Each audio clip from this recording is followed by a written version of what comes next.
There are moments in life when everything breaks at the same time, when you look around and see no way out, no resources, no strength, no hope. But those are the exact moments heaven pays attention. Because when the world walks away, God steps in. This is Michael's story. Or maybe it is yours. Michael wasn't a bad man. He was just tired. Life was hitting him in waves he couldn't outrun. First the job, then the debts, then his marriage. Pain didn't visit him. It moved in. He stopped praying, stopped believing, stopped fighting. And one night, when the weight became too heavy, he whispered the most dangerous sentence a human being can speak. God, I can't do this anymore. He didn't come to the bridge to jump. He came to ask God why. Why him? Why now? Why so much pain? If you're real, where are you? Why are you silent? He expected thunder, a miracle, a sign. But all he heard was the sound of his own breathing. Son, storms don't mean God abandoned you. Sometimes storms are how He brings you home. The man had kind eyes, a calm voice, but what he said next hit Michael harder than any tragedy he faced.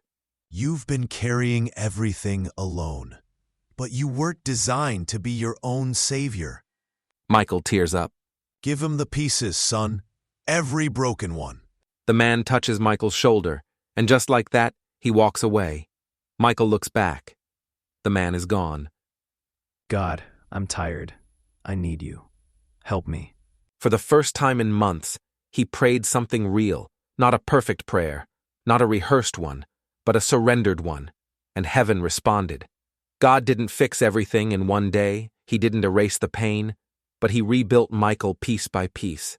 Strength returned, peace returned, purpose returned, because when a person finally lets go, God finally takes over. Maybe you are where Michael once stood. Maybe you feel forgotten, overwhelmed, out of options. But hear this clearly. God has not abandoned you. He has not ignored your tears. Your story is not over. Your breakthrough may not come the way you expect, but it will come. Hold on, stand firm, and remember, when the world gives up on you, God is just getting started. Michael, it's been a while, friend. How have you been? It's good to be back.